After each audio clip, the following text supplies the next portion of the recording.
Hello guys, this is Sanjay Rathi.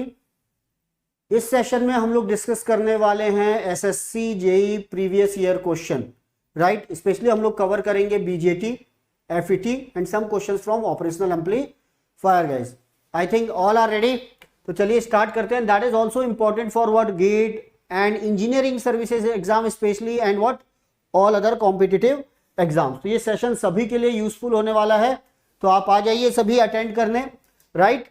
और पूरे last तक बने रहिएगा साथ में, और साथ में मेरे कॉपी पेन लेकर बैठिए, कैलकुलेटर लेकर बैठिए, ताकि आप लोग साथ में क्वेश्चन सॉल्व कर सके, राइट। और कोशिश कीजिए खुद से सॉल्व करने की, और मेरे से पहले आंसर जरूर बताइएगा। तो सबसे पहले, this is my introduction, my self Sanjay Rathi, 23 years of teaching experience and I have qualified and selected for engineering services exam. ये मेरी रैंक्स हैं AIR 16 in ESE 2005, AIR 21 in ESE 2008 and I have trained more than 1 lakh students for these competitive exam, right? तो और ये मेरा experience है, तो आप इसे एंजॉय कीजिए और क्वेश्चन बनाइए साथ में। And that is my Telegram channel, you can join, that is electronics by Sanjay Rathi.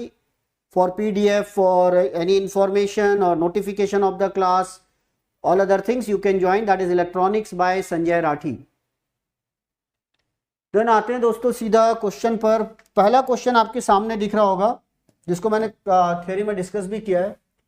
For active reason operation of NPN transistor. तो एक्टिव रीजन के लिए क्या है, एनपीएन ट्रांजिस्टर में एमीटर जो जंक्शन होना चाहिए वो फॉरवर्ड बायस होना चाहिए, कलेक्टर जंक्शन रिवर्स बायस होना चाहिए। तो एमीटर जंक्शन को फॉरवर्ड बायस करने के लिए आपको एमीटर को करना होगा नेगेटिव और बेस को करना होगा positive, then this junction is forward bias. तो देखो क्या लिखा हुआ है, for active region emitter is positive with respect to base, तो ये तो गलत है। Emitter is negative with respect to base, ये करेक्ट है। Emitter is at same voltage as base, तो ये तो शॉर्ट सर्किट कर दिया, तो ये भी पॉसिबल नहीं है। Base is same voltage as collector, ये भी रॉन्ग है। तो आपका करेक्ट आंसर इसमें आ गया, for active region of operation emitter is negative with respect to what, base in case of NPN transistor. B is the correct answer, ठीक है। देन सेकंड आता है एफईटी। क्या है फील्ड इफेक्ट ट्रांजिस्टर? देखो बीजेटी जो है ना वो करंट कंट्रोल डिवाइस है। आईसी इज इक्वल टू हम लोग लिखते हैं बीटा आई बी, और आईसी इज इक्वल टू लिखते हैं हम लोग अल्फा आई। तो बेसिकली बीजेटी जो है वो करंट कंट्रोल डिवाइस है, और एफईटी जो है ना वो वोल्टेज ड्रिवन डिवाइस है, वोल्टेज से रन होता है, वोल्टेज कंट्रोल डिवाइस बोला जाता है। तो ये तो बहुत ही बेसिक डेफिनेशन में मैंने आपको बताया क्लास में, ठीक है। देन फिर आता है transistor has a current gain of 0.99 in a common base mode, it is current gain in common emitter mode. देखो कॉमन बेस का जो करंट गेन है ना वो है अल्फा, और कॉमन एमिटर का करंट गेन होता है बीटा, और alpha upon 1 minus alpha is the value of the beta. तो आप जब 0.99 रखेंगे और 1 माइनस 0.99 करेंगे तो ये तो आ गया 0.01, और ये आ जाएगा 99। बीटा बहुत ज्यादा लार्ज होता है, तो आंसर देखो एकदम पास पास थे सब, 100, 99। तो एग्जैक्टली वैल्यू निकाल लीजिएगा, दैट इज द 99। तो current gain in common emitter mode means beta, beta means alpha upon 1 minus alpha. तो कैलकुलेशन मिस्टेक मत कीजिएगा, ये होता है alpha and beta, beta is equal to alpha upon 1 minus alpha. Then आते हैं in the given circuit the function of diode. याद होगा मैंने आपको क्लास में बताया था कि जब ऐसा ट्रांजिस्टर लगा होता है, कई बार हम यहां पर ज्यादा वोल्टेज लगा देते हैं, तो ये पूरा का पूरा वोल्टेज यहां आके इसको डैमेज कर सकता है। किसे डैमेज कर सकता है? ये बेस है और ये एमीटर जंक्शन है। बेस और एमीटर जंक्शन में ज्यादा वोल्टेज आ जाएगा, तो इसको सेव करने के लिए हम लोग क्या करते हैं, एक डायोड लगा देते हैं यहां पर। तो डायोड लगाने से क्या होगा, जो एक्स्ट्रा ड्रॉप है ना वो डायोड के क्रॉस आ जाएगा। ये देखिए यहां भी आपका 0.7 का ड्रॉप आएगा, यहां भी 0.7 का ड्रॉप आ जाएगा। तो यहां पर to protect the base emitter junction, ये राइट है, to hold the output voltage to a constant value. Output voltage यहां है, इससे उसको कांस्टेंट नहीं होगा, क्योंकि देखो आईसी यहां से आता है, तो V naught is equal to हो गया VCC minus IC into RC, ये VCC. To bias the transistor, biasing तो ऑलरेडी हो चुकी है। बायसिंग का मतलब होता है एक्टिव रीजन में रखना। To clip the output voltage, no that is not for clipping. To protect the base emitter voltage, तो ये आपका इसका आंसर आ गया है ए। देन एफईटीज आर, अब देखो फिर से आ गया, जो बीजेटी है ना वो बाइपोलर डिवाइस है, मतलब उसमें करंट इलेक्ट्रॉन और प्रोटॉन, इलेक्ट्रॉन और होल दोनों के कारण होता है। लेकिन जो एफईटी होता है ना वो यूनिपोलर डिवाइस है। एफईटी में यूनिपोलर डिवाइस है, जैसे ये N+ है, ये N+ है, और ये P टाइप है, ये SiO2 लेयर है। यहां पर जब इलेक्ट्रॉन्स आते हैं तो फिर ड्रेन से सोर्स की तरफ करंट फ्लो करता है, राइट। तो यहां से इलेक्ट्रॉन है तो इलेक्ट्रॉन, या तो होल है तो होल, इसीलिए एफईटी को बोला जाता है या तो पी चैनल या फिर एन चैनल एफईटी। तो ये यूनिपोलर डिवाइस है, यूनिपोलर, इधर unipolar no, bipolar no, none of this. तो यूनिपोलर डिवाइस है एफईटीज आर। ये बढ़िया क्वेश्चन है, देखो जरा। The switching transistor as shown carries in a collector side an RMS current of 8 milli ampere. कहां पर कलेक्टर करंट आरएमएस, यहां पे जो आईसी है वो आपका 8 मिली एम्पियर है। फ्रीक्वेंसी कितनी दी हुई है भाई, 50 hertz. Then on time of the transistor is, कितनी देर के लिए ट्रांजिस्टर ऑन है। देखो एक इनपुट वोल्टेज दिया हुआ है, हाई लेवल लो लेवल। जब जब आप बेस में हाई वोल्टेज लगाओगे तब तब ये ट्रांजिस्टर ऑन होगा। तो देखो इसका ना टाइम पीरियड तो दिया हुआ है, फ्रीक्वेंसी अगर दी हुई है तो what is the time period, 1/t। तो t इज इक्वल टू हो गया 1/50। तो यहां से आपका आंसर आ जाएगा 20 मिली सेकेंड। ये इसका टोटल टाइम पीरियड है। अब ये कितनी देर के लिए ऑन है, तो हमको ये ऑन पीरियड निकालना पड़ेगा, टी ऑन कितना है, क्योंकि यहां पे पूछा है then on time of the transistor is, right. On time कितना होगा, तो जितनी देर के लिए ये 1 है ना उतनी देर के लिए ट्रांजिस्टर होगा, उतनी देर के लिए कलेक्टर करंट फ्लो करेगा। अब देखो जब ऑन है ना तो यहां का ड्रॉप हो गया 5 वोल्ट, और जब ऑफ होगा तो ये वोल्ट आता 10 वोल्ट। ध्यान दीजिएगा, ये एक हिंट कर दिया है। जब ये ऑफ है ट्रांजिस्टर तो यहां पर आ जाता 10 वोल्ट, क्योंकि यहां पर कोई ड्रॉप नहीं है। लेकिन जब ऑन है तो ये 5 वोल्ट आ रहा है। अब 5 वोल्ट आ रहा है तो इसको कैसे हम लोग सॉल्व करेंगे ये देखते हैं जरा।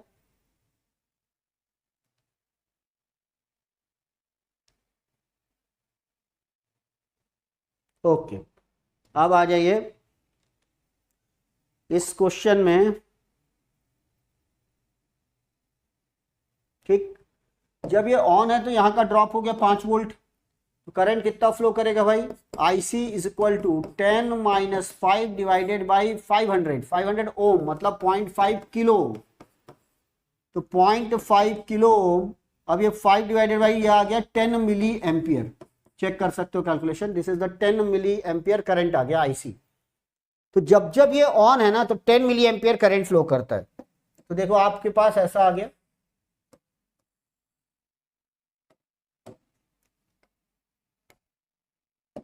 देखिए जरा। जब जब ये ऑन है, मतलब ये ऑन है, फिर ऑफ है, फिर ऑन है, फिर ऑफ है, एंड सो ऑन। तो ऐसी एक स्क्वायर पल्सारी, जैसा इनपुट है वैसा ही आउटपुट होगा। और आपका जो 10 मिली एम्पियर इसकी पीक वैल्यू है, ये हमें निकालना है टी ऑन, और हमको टी मालूम है 20 milliseconds. 20 milli second is the total time period, T is equal to 1/f। तो ये ऐसा आउटपुट हमको मिला। अब इसकी जो आरएमएस वैल्यू है, इस वेव की आरएमएस वैल्यू कितनी दी हुई है, देखो यहां पर RMS value is 8 milli ampere. अब आप बोलेंगे सर आरएमएस वैल्यू का टी ऑन और टी से रिलेशन क्या है। तो देखो एक्चुअली जब हम लोग पावर निकालते हैं ना, तो पावर कितना आपका होगा, दैट इज व्हाट एवरेज, मतलब आपका पावर अगर जैसे आपको निकालना है तो एवरेज पावर हम लोग निकालते हैं ड्यूरिंग ऑन पीरियड कितना पावर डिसिपेशन हुआ इनटू व्हाट, ऑन पीरियड कितना है, तो ये टोटल एनर्जी आ गई, डिवाइडेड बाय एवरेज पावर, मतलब टोटल टाइम टी। ये देखो ये ऑन पीरियड में कितना पावर डिसिपेट हुआ, मतलब कितना करंट फ्लो कर रहा है, 10 मिली एम्पियर। तो देखो पी ऑन जो होता है ना वो हो गया आई, जो भी आपकी वैल्यू है, देखो स्क्वायर वेव की इतनी वैल्यू आ रही है तो 10 मिली एम्पियर हो गई। तो 10 का स्क्वायर, जो भी पीक वैल्यू है उसका स्क्वायर इंटू आर, राइट। और आपका पी एवरेज जो निकलेगा वो हो गई RMS value, I RMS square into R. तो अगर मैं इसकी जगह रख दूं I RMS square into R और यहां, तो आपके पास आ जाएगा I RMS is equal to I peak, जो भी आपको पीक वैल्यू फ्लो कर रही है, root over T on by T, root over T on by T. T on by T को हम ड्यूटी साइकिल भी बोलते हैं। तो कैसे निकाला मैंने, जितनी देर में यहाँ पे जितना पावर डिसिपेट होगा उसको मल्टीप्लाई कर दो टी ऑन से, तो ये एनर्जी निकल गई। और एवरेज एनर्जी, एवरेज कितना पावर डिसिपेट हुआ divided by total time period कर दो, और उससे फिर आप आरएमएस वैल्यू निकाल लो। ये देखिए यहां से, क्योंकि ये स्क्वायर वेव है, तो अब आपको जो आरएमएस वैल्यू दी हुई है ना वो 10 दी हुई है। इस फॉर्मूले का यूज कीजिए जरा, बहुत ही इंपॉर्टेंट क्वेश्चन था। तो आरएमएस वैल्यू दी हुई है, कितनी दी हुई है भाई क्वेश्चन में, 8 मिली एम्पियर, तो यहां पे रख दीजिए 8, और जो पीक वैल्यू है वो कितनी है, 10 है। टी ऑन आपको निकालना है और ये 20 दिया हुआ है भाई। तो देखो ये आप इधर आइए, 8/20 8.8 हो गया, इसका स्क्वायर कर दीजिए 0.64 हो गया, टी ऑन बाई 20, ठीक है ना, इसका स्क्वायर कर दीजिए, तो T on is equal to कितना हो गया, 20 into 0.64 12.8 milli seconds. 12.8 milli second is the answer for this question, 12.8। तो आपको याद रखना है, सीधा टी ऑन पावर से निकालना है, उसके बाद उसका आरएमएस वैल्यू से आप मल्टीप्लाई कर दीजिए, तो ये आ जाएगा इसका वैल्यू। तो अब आते हैं जरा, इफ द ट्रांजिस्टर, होप आप लोगों से बन गया होगा, कोई भी डाउट है तो 2 या 3 बार देखिए, आपको चीजें समझ में आ जाएंगे। If the transistor having the VCE is equal to 5 volt, कहां गया भाई, VCE is equal to 5 volt, okay ये रहा VCE 5 वोल्ट, VBE 0.7 वोल्ट। आपको अगर क्वेश्चन बनाना है तो आप इसे स्टॉप कर लीजिए, बना लीजिए, और उसके बाद फिर सॉल्यूशन देख लीजिएगा, राइट। तो देखो यहां पर आ गया VCE दिया हुआ है 5 वोल्ट, बीटा दिया हुआ है 45, तो वैल्यू ऑफ R, ये देखो वैल्यू ऑफ R। अब वैल्यू ऑफ R कैसे निकालें, तो इसकी करनी पड़ेगी डीसी एनालिसिस दोस्तों। डीसी एनालिसिस में क्या होता है, ये जो है कैपेसिटर पहले तो ओपन सर्किट जैसा बिहेव करेगा, तो कैपेसिटर को तो आप यहां से हटा दो, कैपेसिटर को आप यहां से हटा दीजिए।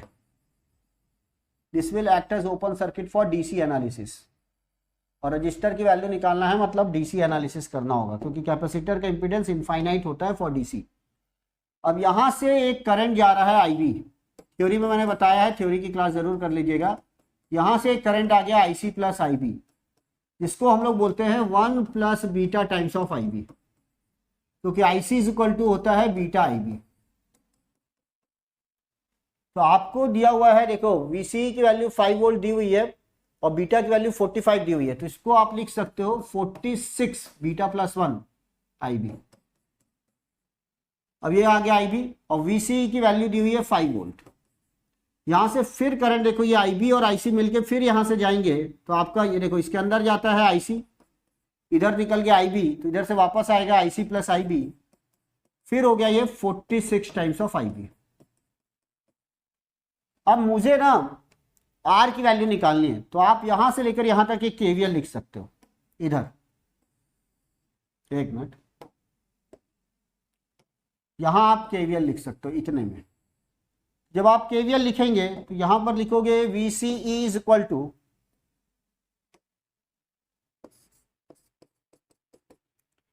IB into R plus VB। देखिए VCE ये plus minus, VCE is equal to IB into R plus VB, ये केवीएल हो गया। अब यहां से R की वैल्यू हो गई VCE minus VBE upon IB। देखो VCE दिया हुआ है 5, IB दिया हुआ है 0.7, VB दिया हुआ है, IB हमको निकालना पड़ेगा, तो 4.3 डिवाइडेड बाई IB, ये आंसर है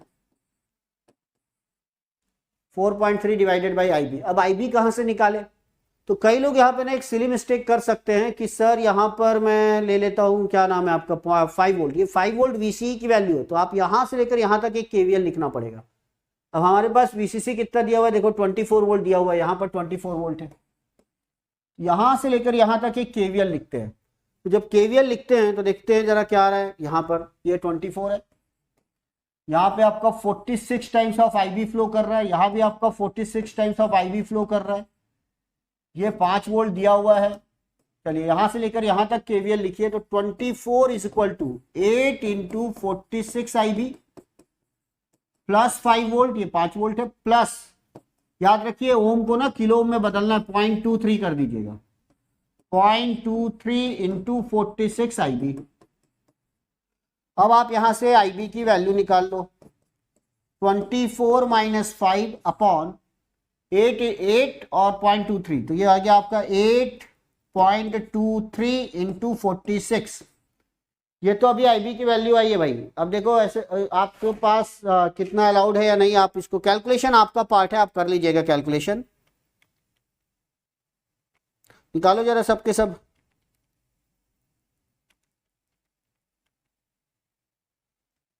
भाई आ रही है 0.050 milli ampere, because resistors are in kilo ohm. अब अगर मैं ये IB की वैल्यू यहां रख दूं 4.3 डिवाइडेड बाई दैट, तो 85.6 आता है भाई। ये वाली अगर आप IB की वैल्यू को 0.050 को यहां रख दीजिए तो 86 पॉइंट समथिंग आएगा।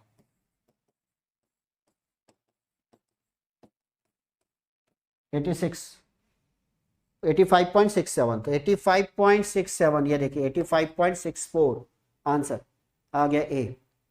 इजी था क्वेश्चन। चलिए वापस देख लीजिएगा कैलकुलेशन, कहाँ KVL लगाना है, कैसे निकालना है आपको, थोड़ा लेंदी है। अब आते हैं जरा नेक्स्ट क्वेश्चन पे। तो input resistance of FET is order of, देखो FET में ना जो गेट टर्मिनल है उससे कोई करंट नहीं जाता। ऐसे आपने देखा होगा कई बार इंसुलेटेड जैसे डबल लेयर लगी हुई है, यहाँ पर आपको दिया हुआ फील्ड इफेक्ट ट्रांजिस्टर, तो देख रहे हैं ये डबल SiO2 लेयर होती है। Because of this SiO2 layer, ये इंसुलेटर है, तो resistance input resistance is very very high. तो ये आता है इन the range of what 100 mega ohm, in the range of 100 mega ohm. इसीलिए यहां से आपका करंट नहीं जाता, it is a voltage control device.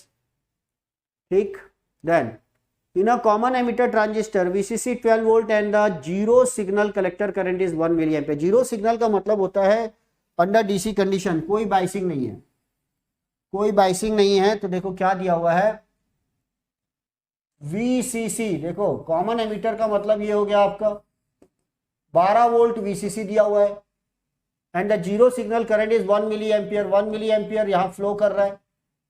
Determine the operating when the collector load is 6 kilo, ये RC कलेक्टर लोड। भाई operating point का मतलब होता है VC and IC। What is the value of VC? VC is equal to होता है VCC minus IC into RC। फिर आ गया 12 माइनस 6 इंटू 1, आ गया 6 वोल्ट, और IC तो दिया ही हुआ है 1 मिली एम्पियर। तो कहाँ गए भाई 6 वोल्ट एंड 1 मिली एम्पियर। देखो ऑपरेटिंग पॉइंट होता है VCEQ ICQ। Q का मतलब होता है quotient point. When the signal is absent there is no signal for amplification. यहां पर अभी आपने कोई भी सिग्नल नहीं लगाया है, small signal, that is called quotient point. तो ये आपका आ गया 6 वोल्ट 1 मिली एम्पियर। और BJT is set to be operating in the saturation region. जल्दी बताओ भाई, सैचुरेशन रीजन में BJT को अगर रखना है तो क्या होना चाहिए? Yes please, is it visible? I think सब कुछ विजिबल ही है। पढ़ो पढ़ो, both the junctions are forward bias, सबसे इजी क्वेश्चन है ये। Both the junctions are reverse bias, base emitter junction is reverse bias and base collector junction is forward bias, forward bias and base junction is reverse बायस।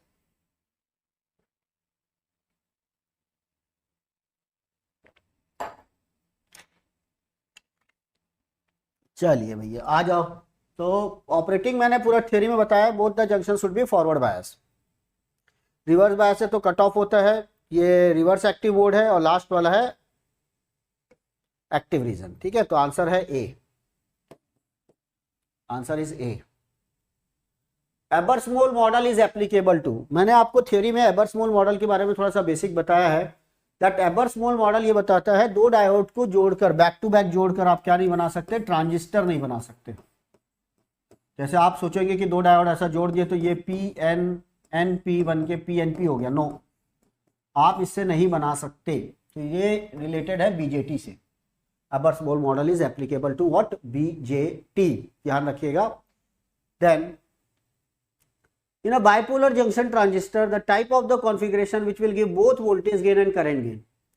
याद है मैंने आप लोगों को बताया कि AI और AV अगर बात करते हो तो और पावर गेन आता है दोनों का मल्टीप्लीकेशन। ये वाला थोड़ा सा शॉर्टकट है, याद रखिएगा।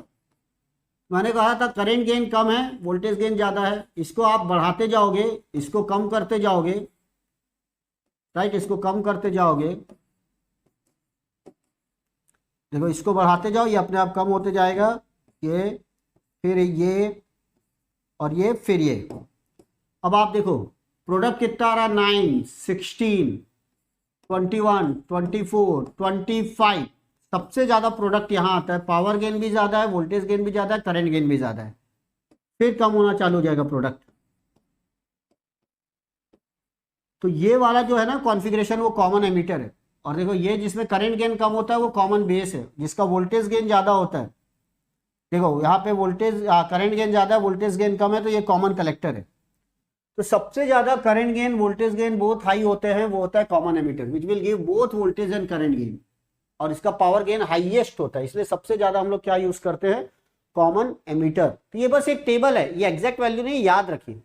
करंट गेन बढ़ेगा तो वोल्टेज गेन कम होता जाएगा। एक टाइम आएगा जहां प्रोडक्ट मैक्सिमम होगा, that is called power gain. वो कॉमन एमीटर के लिए है। अब आते हैं, to operate properly a transistors base emitter junction must be forward bias with reverse bias applied to which junction. देखो बेस एमीटर जंक्शन तो फॉरवर्ड बायस है, एक्टिव रीजन में है, तो कौन सा जंक्शन जो होता है रिवर्स बायस होता है, तो collector base junction reverse bias होता है, right. to which forward bias, okay, to operate properly a transistor's base emitter junction, right। हाँ बताओ भाई क्या आंसर आएगा, कलेक्टर बेस जंक्शन, ये हो गया आंसर, ठीक है ना, yes, collector base junction.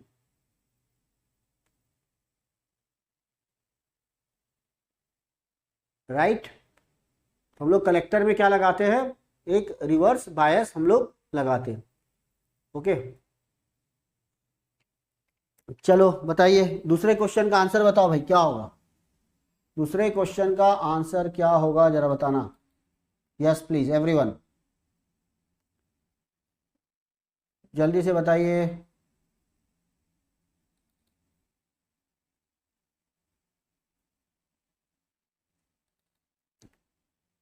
Transistor can be use to, क्या होना चाहिए,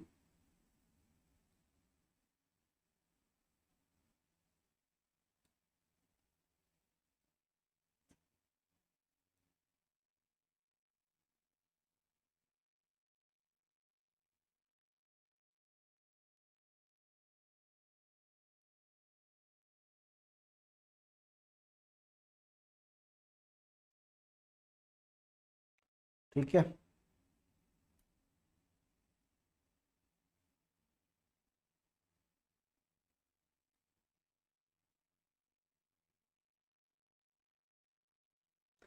ओके क्या होना चाहिए, transistor can be use to amplify current, amplify voltage, amplify power, all the options are correct. सबके लिए यूज होता है यार, ये करंट गेन भी देता है, वोल्टेज गेन भी देता है, पावर को भी एम्पलीफाई करता है। मैं इस क्वेश्चन को एक्चुअली चेक कर रहा था, टाइपिंग देखो, बेस कलेक्टर बोलो चाहे कलेक्टर बेस जंक्शन, तो मतलब दोनों ही सही आ जाए, या तो टाइपोग्राफिकल एरर है या कुछ होगा। ऐसे क्वेश्चंस में मार्क्स टू ऑल हो जाते हैं। देखो हमको कलेक्टर बेस जंक्शन को फॉरवर्ड बायस करना है या बेस कलेक्टर जंक्शन को फॉरवर्ड बायस करना, बात तो एक ही, जंक्शन दो है ना, एक एमीटर बेस जंक्शन है, एक कलेक्टर बेस जंक्शन है, या बेस कलेक्टर जंक्शन बोल दीजिए। ये प्रिंटिंग मिस्टेक भी हो सकती है, ये एमीटर जंक्शन है, ये कलेक्टर जंक्शन है। इसको हम लोग करते हैं फॉरवर्ड बायस और इसको हम लोग करते हैं रिवर्स बायस, ठीक है, ये ध्यान रखिएगा, ये दोनों ही सही हो जाते हैं। Beta gain of the transistor signifies, beta क्या है, एक एम्पलीफिकेशन कैपेबिलिटी, कितना current gain, IC is equal to beta IB, ये करंट एम्पलीफिकेशन फैक्टर है for common emitter. Amplification capability, rectification नहीं है, रेक्टिफिकेशन नहीं है, रेगुलेशन नहीं है, ऑल ऑप्शंस नो, तो आपका एम्पलीफिकेशन कैपेबिलिटी है, तो ये गलत हो गए। तो transit time of the current carrier through the channel of an FET decide its, देखो ट्रांजिट टाइम का मतलब होता है कितना फास्ट चार्ज पार्टिकल मूव करेगा through channel region, through channel region कितना फास्ट, जितना फास्ट मूव करेगा during on period, during on, जब ये ऑन है यहां से यहां तक चार्ज पार्टिकल मूव करेंगे, जितना फास्ट मूव करेंगे that is called what, transit time. और जितना फास्ट जितना कम ट्रांजिट टाइम होगा उतना वो फास्ट। ट्रांजिट टाइम कम होना चाहिए ना भाई, आपको कहीं जाने में कम टाइम लग रहा है मतलब आप फास्ट हो, तो ट्रांजिट टाइम कम है, डिवाइस फास्ट है। तो ये है स्विचिंग के लिए, स्विचिंग के लिए यूज होता है। FET decide its switching characteristics, right, switching characteristics. Thermal runaway in transistor biased in active range is due to, देखो थर्मल रनअवे क्या होता है, जो रिवर्स सैचुरेशन करंट है ना वो it doubles for every 10 degree rise in temperature, तो बढ़ता है और डबल हो जाता है हर 10 डिग्री में। और IC जो होता है ना वो डिपेंड करता है beta IB plus 1 plus beta times of ICO। देखो यहाँ ICO पे डिपेंड है। तो क्या होता है जब आप IC फ्लो करते हो ना तो IC के कारण थोड़ा सा हीट डिसिपेशन होता है cross the transistor. Because of that heat dissipation temperature बढ़ता है, टेम्परेचर के बढ़ने से ICO बढ़ता है। अब देखो इसके कारण ये बढ़ा, इसके कारण ये बढ़ा, और फिर इसके बढ़ने से फिर ये बढ़ गया, और फिर ये टेम्परेचर बढ़ गया, फिर ये ICO इतना ज्यादा बढ़ जाता है कि खत्म हो जाता है, भस्मासुर, खुद ही खत्म हो गया। Self destruction of the transistor, ये सेल्फ डिस्ट्रक्शन है। ये होता है change in reverse collector saturation current due to rise in temperature, right. हल्का सा स्लाइट इफेक्ट इसका भी आता है, लेकिन उतना बड़ा इफेक्ट नहीं है जितना कि आपका ICO के कारण है। Base emitter voltage which decreases with rise in temperature, that is also correct, लेकिन उतना ज्यादा इफेक्ट नहीं आता जितना आपका ICO का इफेक्ट आता है थर्मल रनअवे में। तो that is called what, self destruction of transistor. Statement ये सही है but that is not the correct reason. ये भी स्टेटमेंट सही है, base emitter voltage which decreases with rise in temperature, ठीक है। स्लाइड बीटा में भी चेंज होता है, और heating of the transistor, heating हो रहा है, हीटिंग का इफेक्ट है, लेकिन मेन रीजन है ICO। Then which of the following circuit is mostly used as an amplifier, mostly used as an amplifier. Common emitter है, कॉमन बेस है, common collector है, लेकिन सबसे ज्यादा कौन यूज होता है, common emitter. Common base circuit no, इसका वोल्टेज गेन ज्यादा है, स्टेटमेंट सही है लेकिन इसके करेक्ट आंसर नहीं है। Common emitter circuit because it has high voltage gain and current gain, अभी थोड़ी देर पहले ही बताया, हाई करंट गेन, लेकिन ये रीजन नहीं। Common emitter circuit is of little use, ये तो पूरा ही रॉन्ग है, सबसे ज्यादा यूज होता है common emitter. Is the dominant form of the distortion produce by the simple push pull amplifier. देखो पुश पुल एम्पलीफायर जो होते हैं ना, मैं आपको बता दूं, जो कि मैंने थोड़ा बहुत आपको बताया भी है। एक होता है class B, right. Class B में आपका जो ऑपरेटिंग पॉइंट है वो होता है एग्जैक्टली एट कट ऑफ, यहां ये operating point exactly at cut off, इसलिए इसमें डिस्टॉर्शन आता है। और that distortion, name of the distortion is what, cross over distortion, crossover distortion, right, cross over distortion. अब देखो तीन अलग अलग ऑपरेशन में अभी बहुत सारे क्वेश्चंस आएंगे तो देख लीजिएगा। क्लास A ऑपरेशन में क्या होता है, यहां विदाउट, बहुत ही कम डिस्टॉर्शन है, मतलब आप Q पॉइंट को in the middle of active region रखते हो, this is the active region. तो ये आपका IC है, ये VC है, तो मिडिल, इसमें आपका जो कंडक्शन एंगल है वो 360 डिग्री, मतलब पूरे 360 डिग्री के लिए ट्रांजिस्टर कंडक्ट करता है। फिर क्लास B को हम लोग कट ऑफ में रखते हैं। भाई क्लास B क्यों लेना है, क्योंकि इसकी एफिशिएंसी है मात्र 25% डायरेक्ट कपल्ड के लिए, और ट्रांसफॉर्मर कपल्ड के लिए आती है मैक्सिमम 50%, लेकिन क्लास B की एफिशिएंसी आती है 78.5%। एफिशिएंसी का मतलब जितना आप इनपुट पावर दे रहे हो उसका 78.5% आउटपुट पावर में कन्वर्ट, मतलब जो भी आपका पावर, सॉरी एफिशिएंसी का मतलब है जो DC पावर अवेलेबल है at the output, DC power जो अवेलेबल है एट द आउटपुट, उसमें से कितना परसेंट AC पावर में कन्वर्ट हो जाएगा। तो यहां पर 78.5% जो DC है ना वो AC में कन्वर्ट हो जाता है। That is not the gain efficiency. इसका only 25% for direct coupled, 50% for transformer coupled. लेकिन ना क्लास B की एक प्रॉब्लम है, that is called crossover distortion. इसीलिए क्या करते हैं, थोड़ा सा इसे फॉरवर्ड बायस कर देते हैं, और यहां पे आ जाता है क्लास AB ऑपरेशन। अब क्लास AB ऑपरेशन में एफिशिएंसी थोड़ी कम हो जाएगी, अराउंड आती है 60% मैक्सिमम, लेकिन इसमें COD नहीं है, COD रिमूव हो गया, क्रॉस ओवर डिस्टॉर्शन रिमूव हो गया, राइट। तो ये आपका है, तो इसका कंडक्शन एंगल 360 है और इसका कंडक्शन एंगल होता है 180 डिग्री, और इसका कंडक्शन एंगल होता है between 360 and 180 degree, between 360 and 180 degree. देखो बहुत सारे क्वेश्चन हो गए सॉल्व आपके। तो इसका आंसर है the domination form of the distortion produce by the simple push pull amplifier crossover distortion.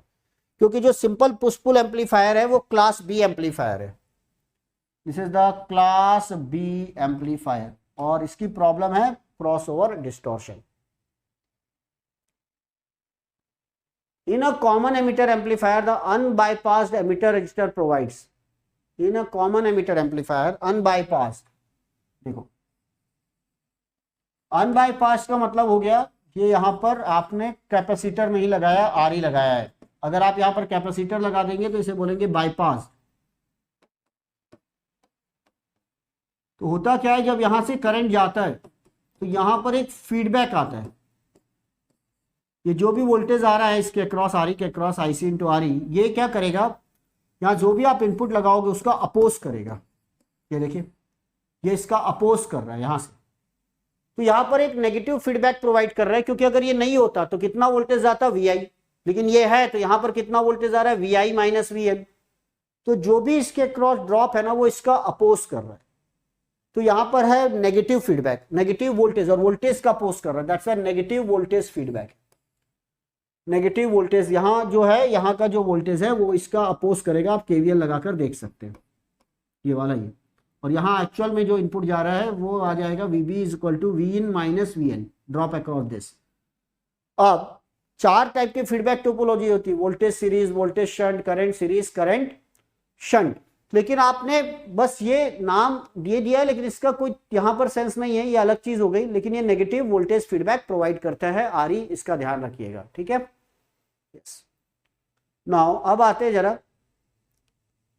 Class A B operation is often used in power large signal amplifier. अभी मैंने आपको बताया क्लास ए बी ऑपरेशन क्या करता है, class B में COD होता है, क्लास ए बी क्या करता है, थोड़ा सा ट्रांजिस्टर को फॉरवर्ड बायस कर देते हैं, कट ऑफ यहां पर कट ऑफ में रखते हैं, यहां पूरी तरीके से ऑन रखते हैं, पूरा 360 डिग्री के लिए ट्रांजिस्टर ऑन, यहां पर हल्का सा फॉरवर्ड बायस कर देते हैं, बी में बिल्कुल ही कट ऑफ पे, यहां पर थोड़ा सा फॉरवर्ड बायस ताकि हम सीओडी को हटा सके। यहां पर सीओडी नहीं होता है भाई, तो यहां पर overcome a crossover distortion, overcome a crossover distortion, crossover distortion को हटा देते हैं यहां पर। अब आते जरा इन RC coupled common emitter amplifier. अब आरसी कपल्ड का मतलब है ये,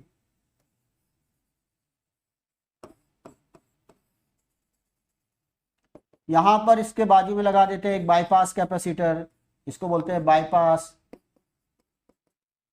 फिर यहां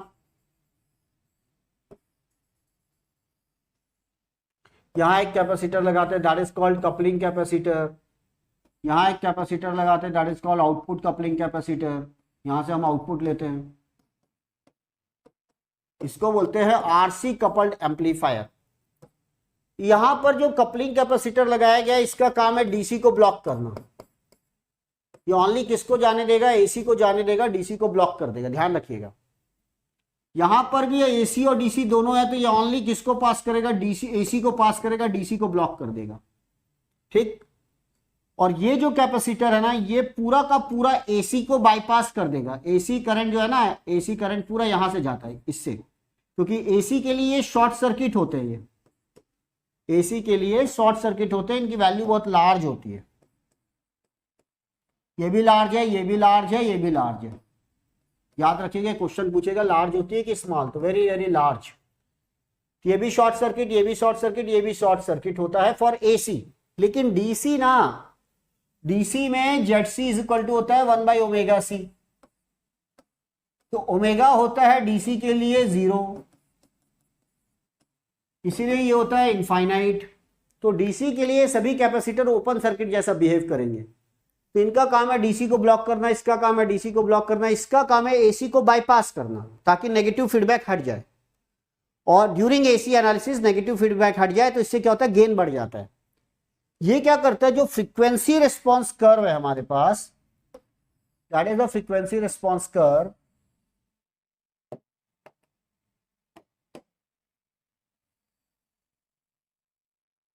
ये देखिए यहां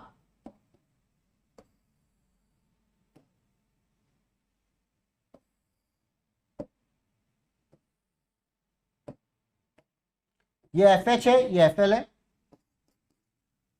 तो जो ये मिड बैंड बोलते हैं इसे, ये रीजन जो है मिड बैंड, यहाँ पे मैक्सिमम गेन मिलता है, ध्यान रखिएगा, this is a very important curve. और ये आपकी फ्रीक्वेंसी होगी, that is called frequency response curve. यहां पर मिड बैंड है, मिड बैंड पे ट्रांजिस्टर मैक्सिमम गेन देता है, ए max.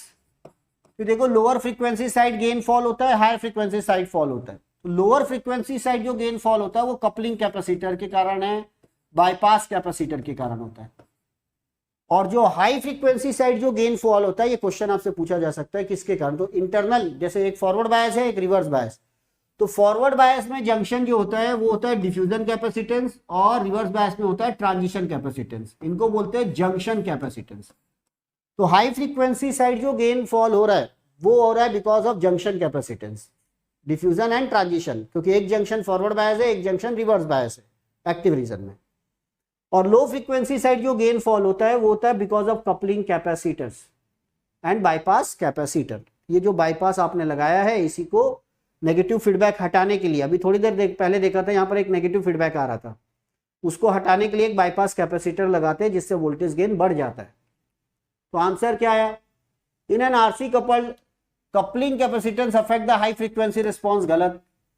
Both coupling and bypass capacitor affect the low frequency response, yes, this is the low frequency response, यह है low frequency response, इसको affect करता है। Both coupling and bypass affect the high frequency, गलत। Coupling गलत, क्योंकि देखो यहाँ पे बाईपास लिखा हुआ है, हाई फ्रीक्वेंसी रिस्पॉन्स, तो ये गलत है। ये आ गया आपका, इस ग्राफ को ध्यान रखिएगा, सब क्वेश्चन बन जाएंगे आपसे। The collector circuit in a transistor amplifier circuit is, collector circuit को नॉर्मल एम्पलीफायर जब बनाना है तो एक्टिव रीजन में रखना है, एक्टिव रीजन में रखना है मतलब कलेक्टर जंक्शन को आपको क्या करना होगा, रिवर्स बायस। एमीटर जंक्शन होता है फॉरवर्ड बायस, कलेक्टर जंक्शन होता है रिवर्स बायस, एनपीएन।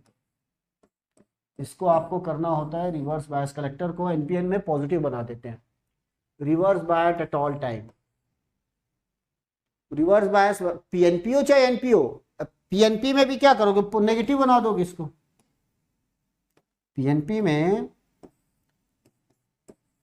देखो बैटरी की पोलैरिटी चेंज, ये हो गया फॉरवर्ड बायस और इधर आपका आ गया रिवर्स बायस। ये देखिए नेगेटिव कनेक्ट करना पड़ेगा, so that collector junction is reverse bias always at all time, PNP NP दोनों केस में, ठीक है। The relationship between alpha and beta factors of the transistor क्या है भाई, अभी तो देखा था, beta is equal to alpha upon 1 minus alpha. Beta is very very greater than alpha. Alpha की वैल्यू अगर 0.98 है तो बीटा की वैल्यू आती है 49, ये ए है answer. Operating point is also called as, अभी मैंने आपको बताया था ऑपरेटिंग पॉइंट का मतलब होता है when the signal is absent, कोई एसी सिग्नल आप नहीं लगा रहे हो तो that is called what, question point. Quietness when the signal is absent, question point. Q point, IC Q हम लोग निकालते हैं, वीसी क्यू निकालते हैं, ये होता है question point. ICEO is related to ICBO भाई। व्हाट इज द ICEO, तो देखो ICEO का मतलब होता है current from collector to emitter, current from collector to emitter when base is open. ये देखो यहां से बेस करंट क्या हो गया, जीरो हो गया, मतलब effectively base current is zero and then one current is flow from collector to emitter when the base is open, ठीक। फिर ICBO क्या होता है भाई, ICBO का मतलब होता है current from collector to base when emitter is open, current from collector to base when emitter is open। ये देखिए ये कलेक्टर है, ये बेस है, इधर जो करंट फ्लो कर रहा है वो इधर जब IE जीरो है, ICBO। अब अगर आपको इक्वेशन मालूम है तो एक्टिव रीजन में होता है IC is equal to alpha I plus ICO। अगर आप I को जीरो बना रहे हैं तो IC इज इक्वल टू हो गया ICO, भाई I जीरो हो गया, तो अगर I को आपने जीरो बना दिया तो IC इज इक्वल टू क्या हो गया, ICO। और ये करंट फ्लो कर रहा है from base to what, from collector to base, इसी को बोलते हैं nearly equal to ICBO, theoretically ये आईसीबीओ हो गया, थियोरेटिकली ये आईसीबीओ हो गया। अब आईसीईओ क्या है? आईसीईओ देखो, आईसी इज इक्वल टू एक और इक्वेशन होती है beta IB plus 1 plus beta times of ICO. तो अगर आप इसमें आईबी को 0 कर दोगे तो इसका नाम हो जाएगा current from collector to emitter when the base is open. IB 0 हो गया, तो ये हो जाएगा 1 plus beta times of ICO. तो आप देख रहे हो ये है आईसीओ के बराबर और वो है, ये नथिंग बट आईसीबीओ है। तो आईसीबीओ क्या है? आपका आईसीओ है, और आईसीईओ क्या है? 1 plus beta times of ICO है। हो गया ना भाई, आईसीओ की जगह आईसीबीओ रख दीजिए, ये रिलेशन आ गया। तो ये आ गया 1 plus beta times of ICBO, 1 plus beta times of ICBO. ICO बहुत ज्यादा होता है, याद रखिएगा। If the temperature increases the value of VB, याद रखिए it has negative temperature coefficient. जो बेस टू एमिटर वोल्टेज होता है वो नेगेटिव होता है, नियरली वैल्यू आती है -2.5 मिलीवोल्ट पर डिग्री सेंटीग्रेड। तो टेम्परेचर बढ़ने से वीबी डिक्रीज होता है, is decrease. Output resistance of the common base transistor is of order of, common base ना, कॉमन बेस कॉन्फ़िगरेशन मैंने आपको थ्योरी में पूरा समझाया है। इनपुट रेजिस्टेंस बहुत कम होता है, आउटपुट रेजिस्टेंस बहुत ज्यादा होता है because of Early effect, that is the negligible Early effect. तो कॉमन बेस का जो आउटपुट रेजिस्टेंस है that is in the range of what mega ohm होता है। यहाँ पे तो यार दिया हुआ है kilo ohm, 1 kilo ohm, 100 kilo ohm, तो none of this because it is in the range of mega ohm, in the range of mega ohm. Common base का आउटपुट रेजिस्टेंस बहुत ज्यादा होता है, इनपुट रेजिस्टेंस बहुत कम होता है, प्रॉपर्टी मैंने बताई हुई है। For proper operation of the transistor it's collector should have, ये देखो फिर वही आ गया, प्रॉपर ऑपरेशन मतलब एम्पलीफायर कलेक्टर क्या होना चाहिए? रिवर्स बायस, प्रॉपर रिवर्स बायस। और कलेक्टर की साइज देखो ज्यादा होती है, कलेक्टर एरिया का रीजन सबसे ज्यादा होता है because it behaves like sink, है ना। ये हो गया proper reverse bias. To eliminate the crossover distortion the transistor are given at their basis. देखो अभी मैंने बताया था to eliminate the crossover distortion, cut off में रखने की बजाय थोड़ा सा ट्रांजिस्टर को क्या कर दो? फॉरवर्ड बायस कर दो। कट ऑफ में क्या करते हैं? आप कुछ नहीं लगाते, कोई वोल्टेज नहीं लगाएंगे सीधा। ये देखिए ये कट ऑफ में आ गया, वीबी 0, वीबी की वैल्यू हो गई 0.0, तो इसको बोलते हैं कट ऑफ। कट ऑफ में होता है क्लास बी ऑपरेशन, हल्का सा आपने स्लाइट इसको फॉरवर्ड बायस कर दिया, स्लाइट मतलब ओनली 0.5 वोल्ट मेंटेन कर दिया यहाँ पर, तो इसको बोलेंगे class B operation. Small forward bias provide किया जाता है क्लास ए बी ऑपरेशन में to remove the crossover distortion. Crossover distortion A B में क्रॉसओवर डिस्टॉर्शन नहीं होता, क्लास बी में क्रॉसओवर डिस्टॉर्शन होता है।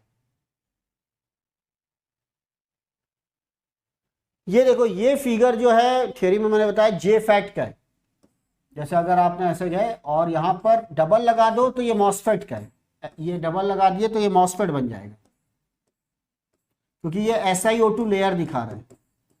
लेकिन अगर सिंगल लाइन है तो ये जे फैक्ट है, जंक्शन फील्ड इफेक्ट ट्रांजिस्टर है, junction field effect transistor, right.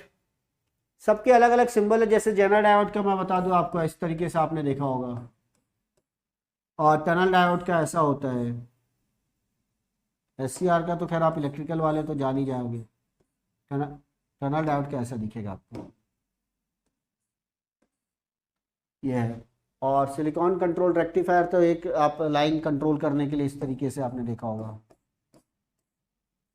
ठीक है ना, ये इस तरीके से सिंबल है ऐसा। तो ये है junction field effect transistor. Transistor consist of, भाई एक ट्रांजिस्टर में 2 पीएन जंक्शन होते हैं, NPN PNP, 2 जंक्शन, एक एमिटर जंक्शन एक कलेक्टर जंक्शन। तो इजी वाला क्वेश्चन है, ट्रांजिस्टर कंसिस्ट ऑफ, ठीक है ना।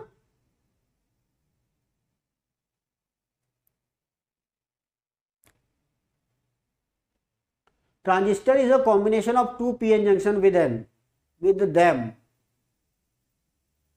भाई देखो P region connected, P region को कैसे कनेक्ट कर सकते हो? N region connected together, N region connected to other P region connected together and N region connected together. 2 है ना, NPN और PNP है। PNNP, N region connected together, तो PNP हो गया ये, और NPPN, P region connected together, तो ये हो गया आपका NPN ट्रांजिस्टर, ये हो गया PNP ट्रांजिस्टर। तो आप देखोगे transistor is combination of two PN junction with them P region connected together, यहाँ पे P region connected together and N region connected together, उसमें आ गया, ये सही हो गया। What are the on off terminals of a transistor when it is operated as a switch? और देखो ऑन ऑफ, यहां पर भी देखो, यहां पर ना ऑन ऑफ टर्मिनल का मतलब क्या है? ऑन ऑफ टर्मिनल का मतलब है, देखो जब ट्रांजिस्टर ऐसा काम करता है ना, तो हम लोग बेस में ना इनपुट लगाते हैं। अभी थोड़ी एक क्वेश्चन भी बनाए थे जिसमें पल्स आई थी ऐसे, जब जब बेस में पल्स आ रही है, देखिए पल्स आ रही है तो ये ऑन हो गया। ऑन का मतलब है ये ऑलमोस्ट शॉर्ट सर्किट जैसा बिहेव करेगा, किसके बीच में? कलेक्टर और एमीटर के बीच में शॉर्ट सर्किट हो गया। और अगर जब जब जीरो पल्स दे रहे हो आप बेस में, तो ये ओपन सर्किट जैसा बिहेव करेगा, इसका इनफाइनाइट रेजिस्टेंस हो गया कलेक्टर और एमीटर के बीच में। तो ये ऑन ऑफ स्विच जैसा बिहेव किसके बीच में कर रहा है? कलेक्टर और एमीटर के बीच में। और बेस में आप कंट्रोल वोल्टेज लगाते हो, तो कलेक्टर टू बेस नहीं, कलेक्टर टू एमीटर करेक्ट है, एमीटर टू बेस नहीं, बेस टू कलेक्टर नहीं, तो कलेक्टर से एमीटर की तरफ करंट फ्लो करता है जब आप स्विच जैसा एक्शन लेते हो तब, when it is operated as a switch. तो ऑन ऑफ कौन हो रहा है? ऑन ऑफ कलेक्टर और एमीटर के बीच में ऑन ऑफ हो रहा है। कहां से हो रहा है? बेस से हो रहा है, बेस से हम लोग कंट्रोल कर रहे हैं उसे। तो कॉमन एमीटर ट्रांजिस्टर सर्किट है, कॉमन एमीटर ट्रांजिस्टर, भाई कॉमन एमीटर का हाई गेन होता है, पावर गेन हाई होता है, इसका वोल्टेज गेन भी हाई है, करंट गेन भी हाई है। नेग्लिजिबल गेन, लो गेन, तो फिर यूज ही क्यों करेंगे? ये है इसका option. The circuit that provides the best stabilization of operating point is, देखो स्टेबलाइजेशन टेक्निक में हम लोग डिफरेंट टेक्निक्स यूज करते हैं, थोड़ा सा मैंने आपको बताया भी था, न्यूमेरिकल में सॉल्व किए थे हम लोग। ये देखिए, एक होता है कलेक्टर बेस बायस, ये देखो यहाँ पे कलेक्टर और बेस को कनेक्ट कर देते हैं। एक होता है एमीटर बायस सर्किट, इसी को पोटेंशियल डिवाइडर बायस भी बोलते हैं। एक एमीटर रेजिस्टेंस यहाँ लगा देते हैं RE, और फिर मैंने आपको थ्योरी में बताया था कि हम लोग ऐसा एक पोटेंशियल डिवाइडर बनाते हैं जिसको थेवेनिन्स थ्योरम से सॉल्व करते हैं। ये हाईली स्टेबल होता है। तो ये है potential divider circuit, voltage divider circuit, emitter bias circuit, emitter में एक रजिस्टर लगा दिए, इसको बोलते हैं CB बायस। तो सबसे ज्यादा इस सर्किट का यूज होता है। Circuit that provide the best stabilization is potential divider bias circuit, potential divider bias. देखो बेस रजिस्टर बायस सर्किट ना फिक्स्ड बायस है। फिक्स्ड बायस मतलब कोई भी नेगेटिव फीडबैक नहीं है, सबसे ज्यादा अनस्टेबल है ये देखिए, बेस में एक रजिस्टर लगा के एक बैटरी लगा दी है, इसमें कोई भी नेगेटिव फीडबैक नहीं है, राइट, कोई भी नेगेटिव फीडबैक नहीं है इसका, इसलिए स्टेबिलिटी फैक्टर बहुत ज्यादा है, जबकि स्टेबिलिटी फैक्टर कम से कम होना चाहिए, right? Change in IC because of change in ICO, that is called stability factor. Change in IC because of change in ICO when VB and beta kept constant, तो बहुत ज्यादा है। ये फिक्स्ड बायस सर्किट है, इसी को बोलते हैं बेस रजिस्टर बायस सर्किट। ये कलेक्टर बेस बायस सर्किट है, कलेक्टर और बेस, यहाँ पर नेगेटिव फीडबैक आता है ना, एक न्यूमेरिकल भी बनाया था अभी हमने। ये भी स्टेबल है, लेकिन मोस्ट स्टेबल जो सर्किट है वो कौन सा है? ये वाला, इसका नाम है potential divider bias circuit, emitter bias circuit, so on. The disadvantage of the base resistor method, ये देखो आ गया बेस रजिस्टर। बेस रजिस्टर ही मतलब हो गया आपका क्या? फिक्स्ड बायस सर्किट, तो कोई नेगेटिव फीडबैक ही नहीं है, तो बहुत ज्यादा अनस्टेबल है। तो इससे कॉम्प्लिकेटेड नहीं है, सबसे सिंपल वही है। कॉम्प्लिकेटेड क्या है इसमें? देखो एक बिल्कुल भी कुछ भी नहीं है, एक यहाँ रजिस्टर लगा हुआ है, एक यहाँ लगा हुआ है, बस। तो तीनों में से सबसे सिंपल वही है न्यूमेरिकल बनाने के लिए, तो कॉम्प्लिकेट नहीं है। प्रोवाइड हाई स्टेबिलिटी, पॉसिबल ही नहीं है, नेगेटिव फीडबैक नहीं है। Is sensitive to change in beta, yes. सेंसिटिव मतलब सबके लिए सेंसिटिव है, टेम्परेचर के लिए भी सेंसिटिव है, चेंज इन बीटा के लिए भी सेंसिटिव है। थोड़ा भी चेंज होगा तो पूरा सिस्टम चेंज हो जाएगा, because there is no negative feedback, negative feedback नहीं है। In case of common emitter amplifier, the output voltage waveform is, common ammeter में याद करो मैंने आपको बताया था, कॉमन बेस में जो फेस शिफ्ट होता है ना 0 डिग्री, कॉमन कलेक्टर में जो फेस शिफ्ट होता है 0 डिग्री, कॉमन एमीटर में जो फेस शिफ्ट होता है 180 डिग्री। थ्योरी पढ़ लीजिएगा, 180 डिग्री इनपुट वेवफॉर्म।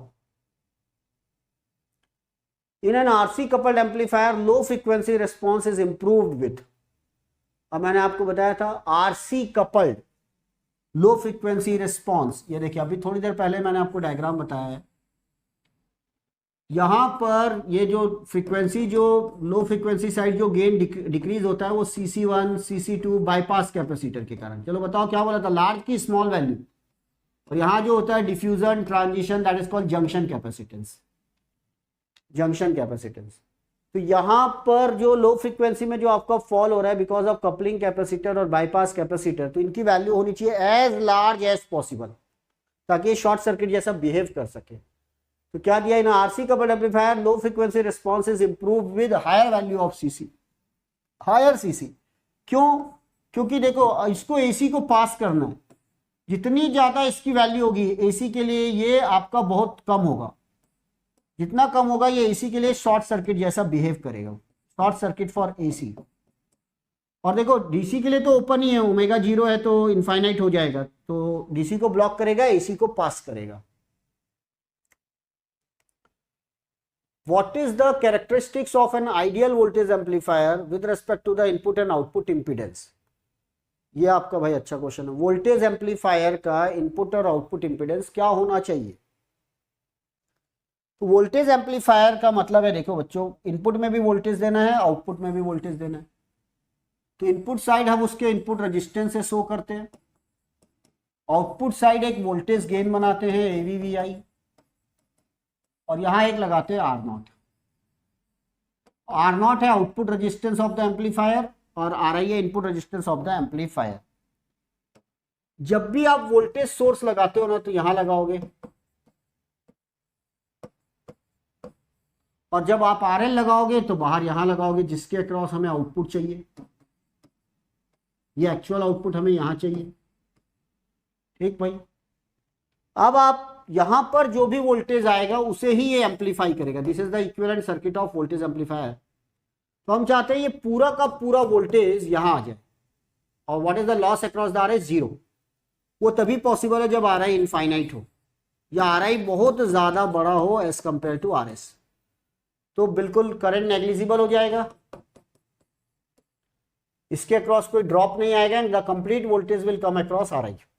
तो VI इज इक्वल टू हो जाएगा VS। अब एम्पलीफाई होने के बाद हम चाहते हैं पूरा का पूरा वोल्टेज किसके अक्रॉस आ जाए? RL के अक्रॉस। तो ये इसकी वैल्यू 0 होनी चाहिए आइडियली, और R0 जो होना चाहिए very very less than RL। तो क्या होगा? V0 AVVI बन जाएगा। पूरा वोल्टेज एम्पलीफाई होने के बाद RL के अक्रॉस चाहिए, खत्म हो गई बात। तो इनपुट रेजिस्टेंस ज्यादा होना चाहिए, आउटपुट रेजिस्टेंस कम होना चाहिए। तो high input and low output impedance, high input and low output impedance, that is the answer for this question. okay, चलिए भाई अब आते हैं अगले क्वेश्चन में। अब बताओ input impedance of N amplifier. ये तो बड़ा इजी क्वेश्चन है, पहले बताइए फिर मैं बताता हूँ।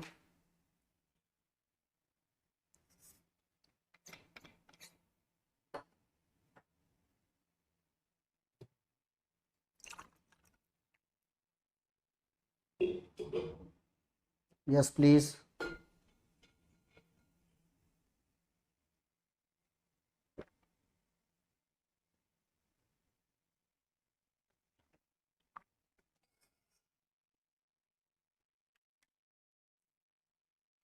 देखो किसी भी एम्पलीफायर का इनपुट इंपीडेंस का मतलब होता है V/I।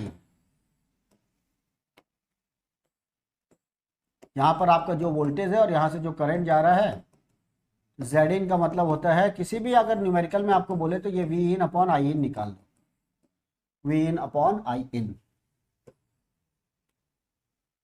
What is the characteristics of common collector configuration amplifier with respect to input and output impedance? भाई ये तो मैंने पूरा टेबल में बताया है। कॉमन कलेक्टर का इनपुट रेजिस्टेंस ज्यादा होता है, आउटपुट रेजिस्टेंस कम होता है, राइट। तो कॉमन कलेक्टर का high input impedance and low output impedance, low output impedance. Common base का इसका अपोजिट होता है, कॉमन बेस में इनपुट रेजिस्टेंस कम होता है, आउटपुट रेजिस्टेंस ज्यादा होता है। अभी थोड़ी देर पहले ही हमने क्वेश्चन बनाया था।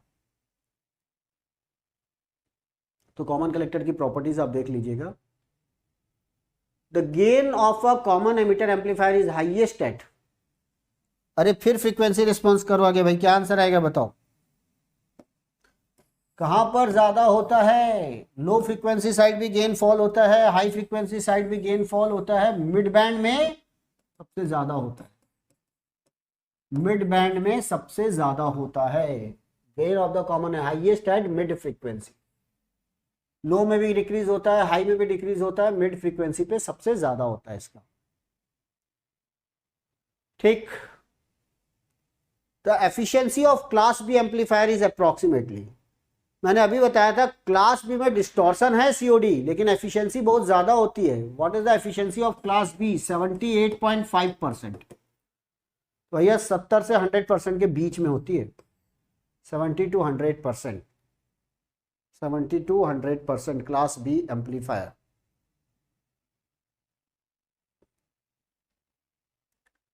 अब आते हैं, what is the method of biasing used in amplifier circuit shown in the figure.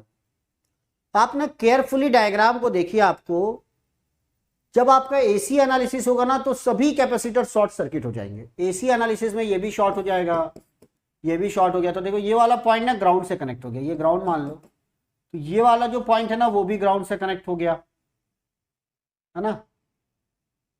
ठीक है, एक मिनट, ये कलेक्टर करंट ये गलत लग गया लग रहा है, क्योंकि ये ग्राउंड से कनेक्ट हो जाएगा तो ये तो कट ऑफ में चला जाएगा। ये हो सकता है प्रिंटिंग मिस्टेक हो, इसको हटा दो एक मिनट के लिए। राइट, कनेक्शन चेक करते हैं। तो देखो जरा,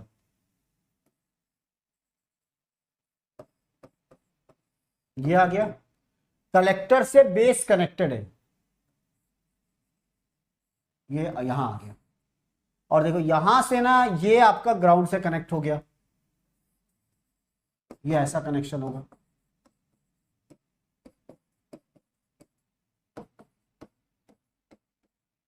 फिर यहां से आप इनपुट दोगे, यहां से आप आउटपुट लोगे, ऐसा होगा कनेक्शन। राइट, ये एक कनेक्शन है, ये इनपुट का कपलिंग कैपेसिटर लगा हुआ है, थोड़ा प्रिंटिंग मिस्टेक हो सकता है। अब आप यहां पर देखो, जहां भी आपको दिखाई दे कलेक्टर और बेस कनेक्टेड है, कलेक्टर से बेस कनेक्टेड है, मतलब ये कलेक्टर बेस बायस है, collector to base bias. Right, अभी थोड़ी देर पहले मैंने आपको कलेक्टर बेस बायस बताया। फिक्स्ड बायस में डायरेक्ट आप लगाते हो एक रजिस्टर जहां पर ये कलेक्टर से कनेक्ट नहीं होता, ये फिक्स्ड बायस है, ध्यान दीजिएगा। कलेक्टर से बेस नहीं जोड़ना है तो ये है fixed bias circuit, there is no negative feedback, इसको बोलते हैं बेस रजिस्टर बायस सर्किट में। और पोटेंशियल डिवाइडर के बारे में मैंने आपको बताया ही है, एमीटर बायस में और सेल्फ बायस में आरई लग जाता है। एमीटर बायस बोलो या सेल्फ बायस बोलो या पोटेंशियल डिवाइडर बायस बोलो, तो ये सर्किट में जब यहाँ आप आरई लगा देते हो इसी को बोलते हैं emitter bias circuit, self bias circuit, potential divider bias circuit, क्योंकि यहाँ पर पोटेंशियल डिवाइडर लगा हुआ है जो सबसे हाईली स्टेबल होता है। ओके, ये आ गया कलेक्टर बेस बायस सर्किट। अब an amplifier is used to obtain an increased voltage, current और power of an input signal। सीधा हो गया, alternation of the input signal. क्यों अल्टर करेगा भाई? देखो, जब आप किसी सिग्नल को एम्पलीफाई कर रहे हो, जैसे मैं अभी आपको बोल रहा हूं, तो मैं जो बोल रहा हूं वही तो आपको आवाज आ रही, बस उसका साउंड बढ़ जाएगा, इंप्रूव कर जाएगा, पावर बढ़ जाएगा, लेकिन वो एज इट इज आएगा ना। मैंने अपना नाम बोला संजय, तो आपको भी सुनाई देना चाहिए संजय, तो डिस्टॉर्शन नहीं आना चाहिए। तो अल्टरेशन करोगे तो गलत है ये तो। faithful reproduction of the input signal, an amplification of frequency response of a communication signal, no distortion-less reproduction of the radio signal। ये तो है distortion-less reproduction of the radio signal। तो an increased voltage current, mainly क्या है उसका, अब देखो ये भी ऐसे ऑप्शन बोला जाए तो सही है, distortion-less reproduction of the radio signals, right. लेकिन हमारा मेन आ गया एम्पलीफायर का काम, इंक्रीज वोल्टेज करंट और power of N input signal. ठीक है, तो आपको वोल्टेज करंट और पावर को बढ़ाना है। और ये भी एक पॉइंट है कि डिस्टॉर्शन लेस रिप्रोडक्शन भी होना चाहिए, faithful reproduction of the input signal guys. ठीक है, लेकिन अगर दोनों में से बेस्ट आंसर चूज करना हो, एक ऑप्शन चूज करना हो, तो ये है ऑप्शन।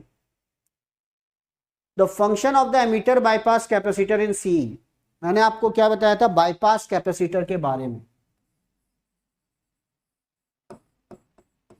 ये आरी आया। यहां पर क्या होता है, जब आप बाईपास कैपेसिटर नहीं लगाते हो तो यहां से एसी सिग्नल भी जाएगा और डीसी भी जाएगा। तो यहां पर क्या है ना, दो फीडबैक आते हैं, एक एसी के कारण भी आता है और एक डीसी के भी कारण आता है। और जो डीसी के कारण आ रहा है वो तो सेल्फ बायस प्रोवाइड करेगा, डीसी वाला तो जरूरी है सेल्फ बायस के लिए। लेकिन जो एसी के कारण आ रहा है फीडबैक, वो क्या करता है, एसी में भी मतलब दो एनालिसिस होती है, डीसी एनालिसिस और एसी एनालिसिस। तो एसी एनालिसिस में जो नेगेटिव फीडबैक आएगा वो वोल्टेज गेन को डिक्रीज कर देगा, वोल्टेज गेन को डिक्रीज कर देगा, बट इनपुट रेजिस्टेंस को इंक्रीज कर देगा। याद रखिएगा, इनपुट रेजिस्टेंस को इंक्रीज कर देगा जब ये अनबाईपास्ड है। फिर क्या करते हैं, इसको बाईपास कर देते हैं। बाईपास करने का मतलब है, यहां पर एक कैपेसिटर लगा दिया आपने।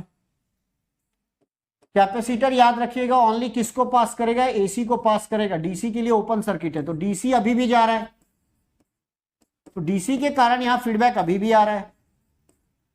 तो ये सेल्फ बायस प्रोवाइड कर रहा है आपको, नेगेटिव फीडबैक प्रोवाइड कर रहा है ड्यूरिंग डीसी एनालिसिस। लेकिन ड्यूरिंग एसी एनालिसिस ये इसको शॉर्ट कर देगा, ये शॉर्ट कर देगा, पूरा एसी बाईपास हो गया।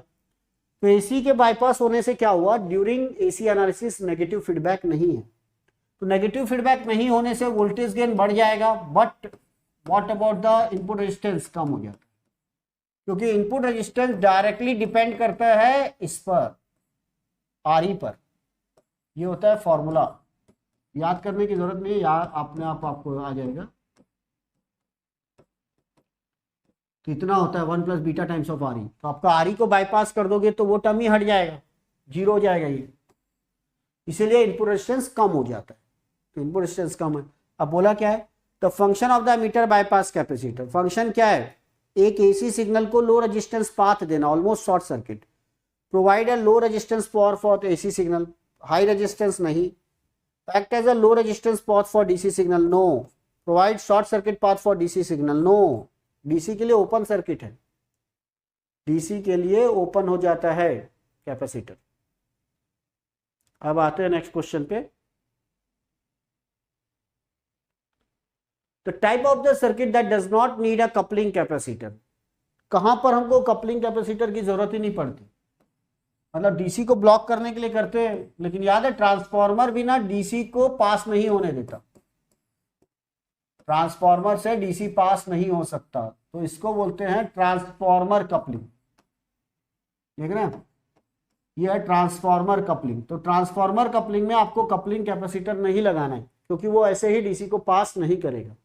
ये यूज करते हैं प्रॉपर इंपीडेंस मैचिंग के लिए, ट्रांसफॉर्मर कपलिंग यूज करते हैं प्रॉपर इंपीडेंस मैचिंग के लिए। जब आपको इंपीडेंस को प्रॉपर सेट करना होता है, then we are using the transformer coupling. तो देखो, the type of the circuit that does not need a coupling capacitor, transformer. जहां पे रेजिस्टेंस लगा है, इंपीडेंस है, वहां तो आपको लगेगा। Common emitter amplifier is most commonly used because of, फिर से पूछा है भाई, अभी मैंने आपको बताया था इसका पावर गेन हाईएस्ट होता है, पावर गेन बहुत ज्यादा होता है कॉमन एमिटर का, ठीक है, कॉमन एमिटर का पावर गेन बहुत ज्यादा है।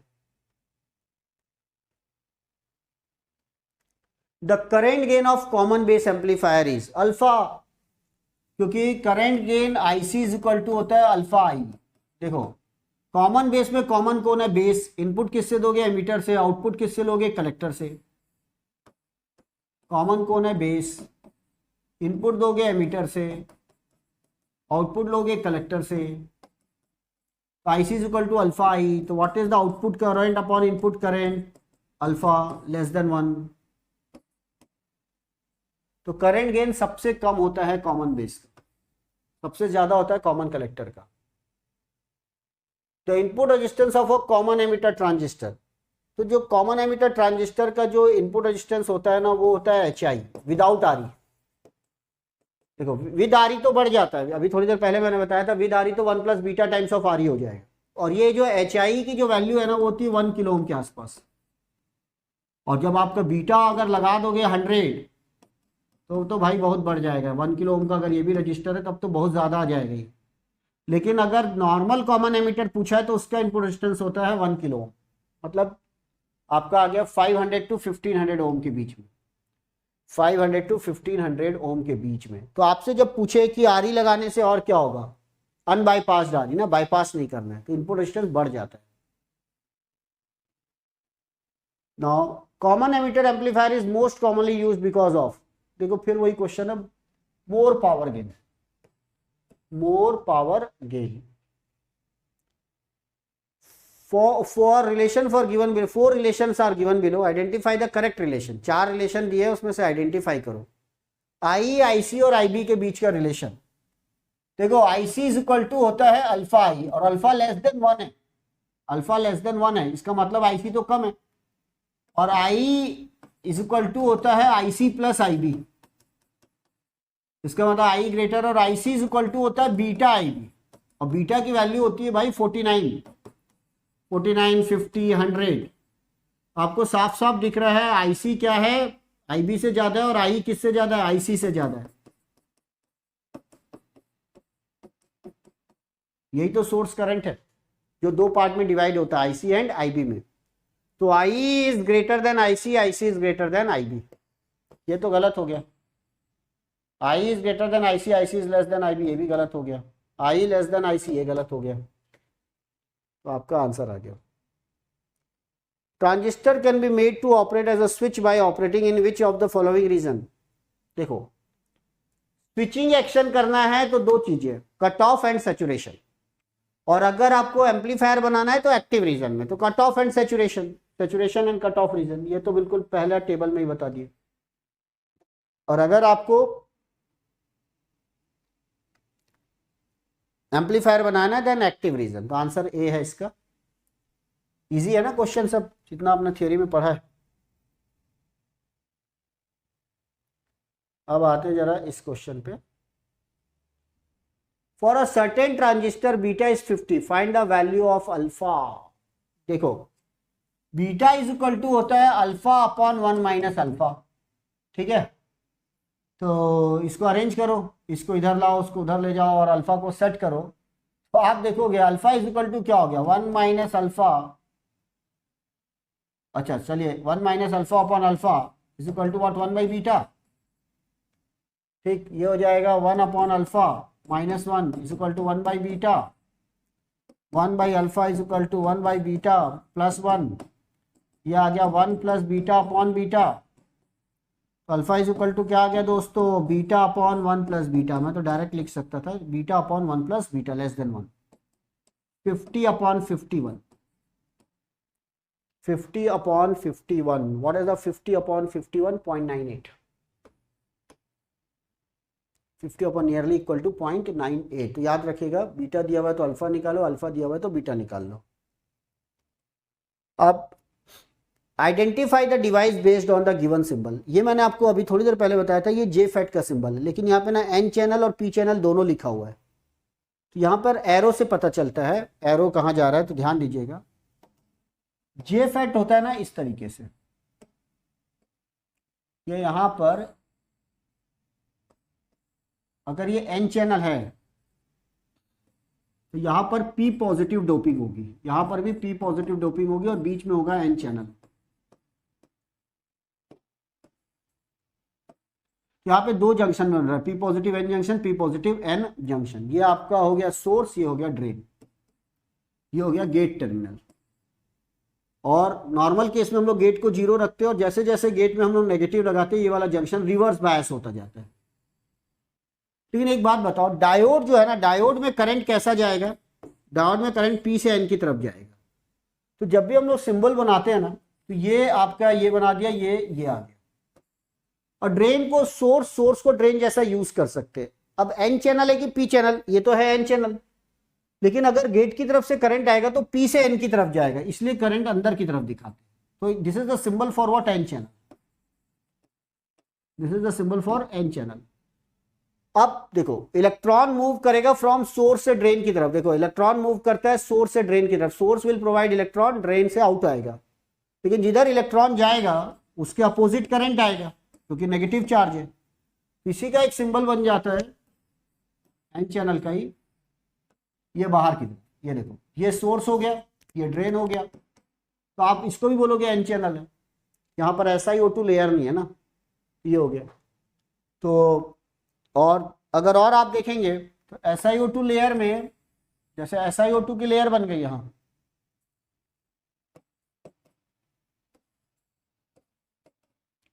यह आपका मॉसफेट है जहां पर आप एक SiO2 की लेयर लगा देते हो। ये गेट टर्मिनल है, ये SiO2 है। बिकॉज ऑफ दिस SiO2 ये insulated gate field effect transistor है। ऑलमोस्ट यहां से करंट क्या जाएगा, जीरो जाएगा, और जो भी करंट फ्लो होना है वो सोर्स और ड्रेन के बीच में होगा, सोर्स और ड्रेन के बीच में होगा। इसीलिए इसके सिंबल में क्या करते हैं, ऐसा बनाते हैं, ये देखो डबल लेयर आ जाती है, और करंट सोर्स ड्रेन से अंदर, सोर्स से बाहर, क्योंकि सोर्स प्रोवाइड करेगा इलेक्ट्रॉन, करंट आएगा अपोजिट। तो यहां पर सिंगल लाइन है, देख रहे हो आप, सिंगल लाइन है, इसका मतलब ये एन चैनल फेट है। और पी चैनल में यही एरो बाहर आ जाता है, पी चैनल में उसका अपोजिट कर दो। इजी, याद रखिएगा diagram.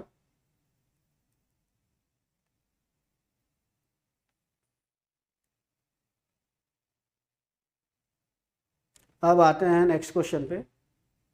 Choose the correct statement when VGS is zero, VDS is zero. VGS भी जीरो है, VDS भी जीरो है। अभी थोड़ी देर पहले मैंने बनाया, ये देखो, ना तो आपने यहां कुछ लगाया है VGS जीरो, ना इन दोनों के बीच में कुछ लगाया है जीरो। ये ड्रेन है, ये सोर्स है, तो भाई ये तो पूरा यूनिफॉर्म है, ये भी यूनिफॉर्म है। तो क्या होगा, जब भी आप रिवर्स बायस भी कर रहे हो ना, डायोड को शॉर्ट सर्किट भी अगर कर रहे हो तो भी वो रिवर्स बायस है, तो हल्की सी डिप्लेशन विड्थ बढ़ेगी। इधर भी डिप्लेशन विड्थ उधर बढ़ती है जिधर डोपिंग कम होती है, तो एन साइड डोपिंग कम है, पी पॉजिटिव का मतलब होता है वेरी वेरी हाई डोपिंग, और एन चैनल में डोपिंग नहीं है, तो डिप्लेशन विड्थ बढ़ेगी लेकिन यूनिफॉर्मली बढ़ेगी, यूनिफॉर्म। इसको मैंने थ्योरी में आपको बताया है। तो depletion regions around the PN junction are equal in thickness and symmetrical. ID कहां से मैक्सिमम होगा, जब बैटरी नहीं लगी तो करंट तो फ्लो करेगा ही नहीं ड्रेन और सोर्स के बीच में, दिखा है ना, VDS zero.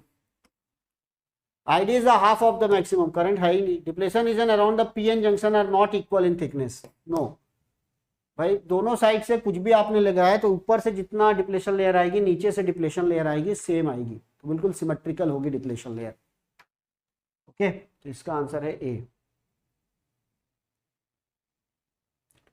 NPN and PNP are the type of, thyristor नहीं है, डायोड नहीं है, एफईटी नहीं है, ट्रांजिस्टर्स है भाई। They are what, transistors. क्या है वो, NPN and PNP are type of transistors. Then calculate the value of emitter current for a transistor with alpha 0.98 alpha DC. ICBO मैंने आपको बताया था आईसीओ के बराबर होता है, और आईबी 95 माइक्रो एम्पियर है। मैंने आपको बताया था IC इज इक्वल टू होता है beta IB plus 1 plus beta times of ICO।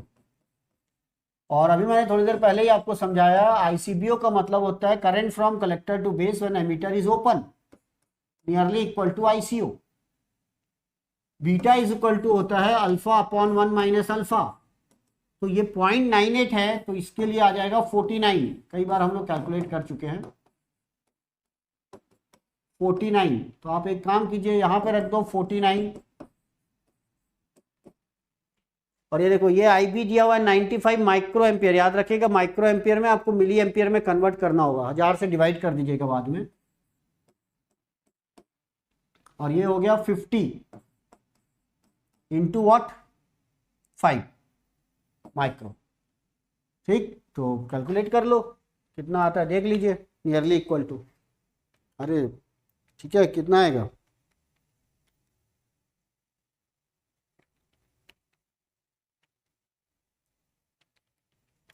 हजार से 4905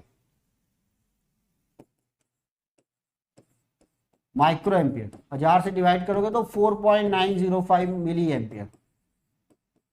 मतलब nearly equal to 5 milli ampere, nearly equal to 5 milli ampere. अब यहां पर देखो कलेक्टर करंट नहीं पूछा है भाई, एमीटर करंट पूछा है, emitter current for the transistor. अब एमीटर करंट क्या होता है, आईसी और आईबी का समेशन होता है। तो आईसी इज इक्वल टू हो गया आईसी प्लस आईबी।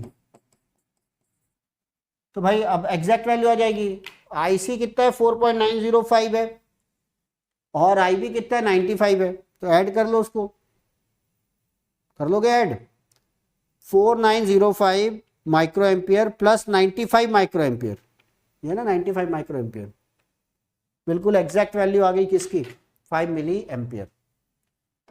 क्योंकि यहां पर एमीटर करंट पूछा है, what is the emitter current, तो याद रखिएगा आईसी प्लस आईबी। तो मैंने फॉर्मूला लिखा है आईसी का, beta IB 1 plus beta IC हो, पहले आईसी निकालो फिर आई जोड़ दो, आईसी जोड़ दो, आईबी जोड़ दो, तो आपका आंसर आ जाएगा exactly 5 milli ampere. Transistor connected in a common base configuration has the following reading. देखो आई दिया हुआ है, आई भी दिया हुआ है, find the current gain alpha, find the current gain alpha. अब देखो जैसे क्वेश्चन में ना रिवर्स सैचुरेशन करंट अगर नहीं दिया हुआ है तो रिवर्स सैचुरेशन करंट को 0 मान लो। कॉमन बेस कॉन्फ़िगरेशन, आई दिया हुआ है, आई भी दिया हुआ है, आपको निकालना है अल्फा। तो देखो भाई आईसी इज इक्वल टू होता है बीटा आईबी, राइट, और आई इज इक्वल टू होता है आईसी प्लस आईबी, ये हो जाएगा 1 plus beta times of IB. अब आपको आई दिया हुआ है, आई भी दिया हुआ है, तो आपको 1 प्लस बीटा आ गया। What is the 1 plus beta, I upon I B, ये आ गया आपका 2 milliampere upon I B की वैल्यू देखो कितना दिया हुआ है, 2 milliampere upon 20 microampere, 2 into 20 into 10⁻³ micro is converted into milli, तो ये हो गया 2000 डिवाइडेड बाई 20 मतलब 100। What is the value of the beta, 99। Check कर लेना कैलकुलेशन। अल्फा क्या होता है, beta upon 1 plus beta, 99 upon 100 0.99, alpha is 0.99,